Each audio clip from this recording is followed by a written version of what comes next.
Γεια σας! Είμαι η Ευτυχία Αργυροπούλου και είμαι Life Coach στο Q&A, ένα κέντρο προσωπικής ανάπτυξης και ψυχικής υγείας που βρίσκεται στο Περιστέρι. Με αυτά τα βίντεο εγκαινιάζουμε έναν τρόπο επικοινωνίας και επαφής μεταξύ μας με έναν τίτλο που είναι δανεισμένο από ένα βιβλίο.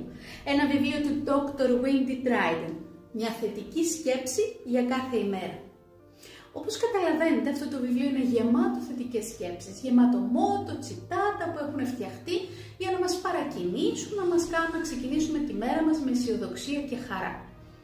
Διαβάζοντας το πρώτο μότο, το πρώτο τσιτάτο της χρονιάς, ανακάλυψα ότι δεν είναι πάντοτε εύκολο να καταλάβουμε όλα αυτά τα μότο που έχουν φτιαχτεί με όμορφες λέξεις και ηχούν τόσο ωραία στα αυτιά μας. Δεν είναι πάντοτε εύκολο να καταλάβουμε τι εννοούν και πολύ περισσότερο δεν είναι εύκολο να τα εφαρμόσουν.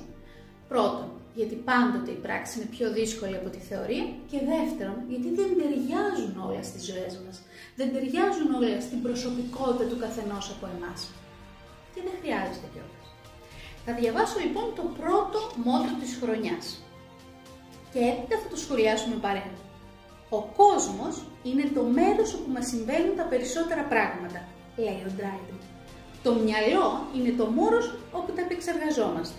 Επομένως, κόσμος επί μυαλό ίσον ανταπόκριση.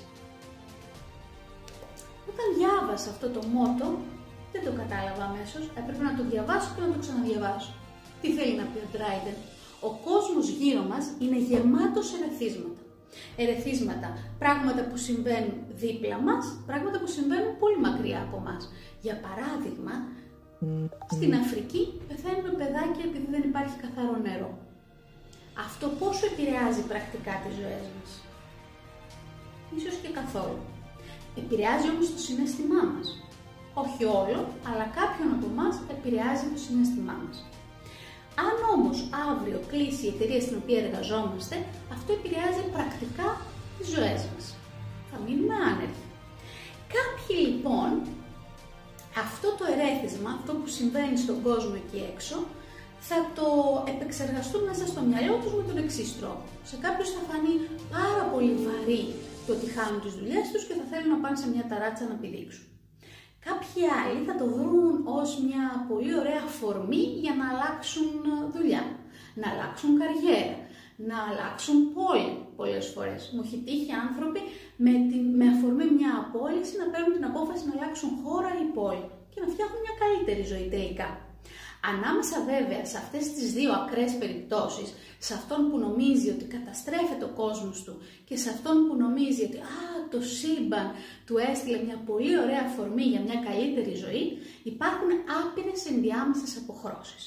Υπάρχουν άνθρωποι που όλο αυτό θα το εκλάβουν ως κάτι αρνητικό, που πολύ δύσκολα θα το πούν στις οικογένειές τους, αλλά εντάξει, όλοι μαζί θα το ξεπεράσουν.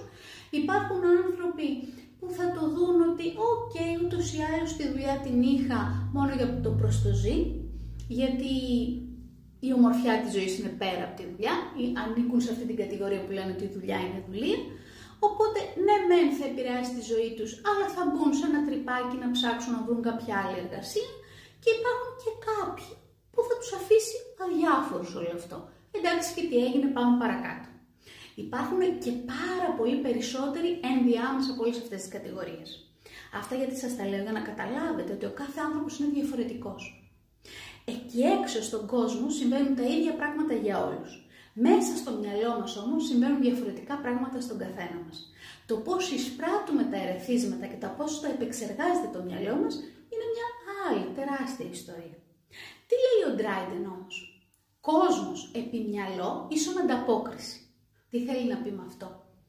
Ότι σημασία έχει πώς ανταποκρινόμαστε σε όλα αυτά τα ερεθίσματα αφού τα επεξεργαστεί το μυαλό μας.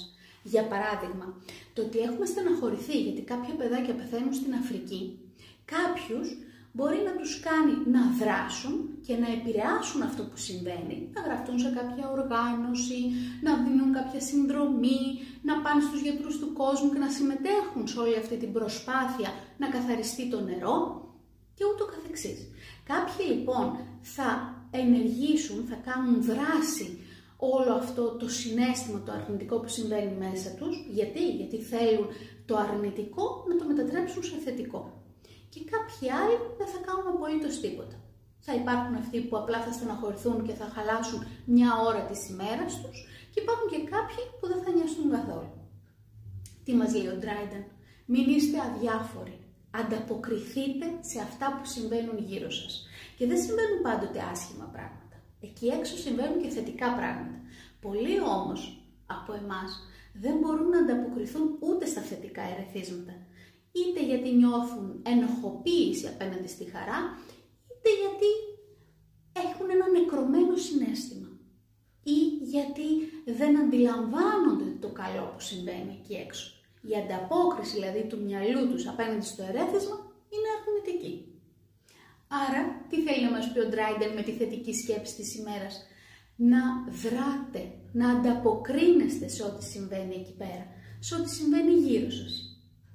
Να επεξεργάζεστε τα ερεθίσματα και να προσπαθείτε να τα μετατρέψετε σε κάτι θετικό για να το επιστρέψετε πίσω στον κόσμο. Αυτή ήταν η θετική σκέψη της ημέρας από την Ευτυχία Αργυροπούλου. Γεια σας!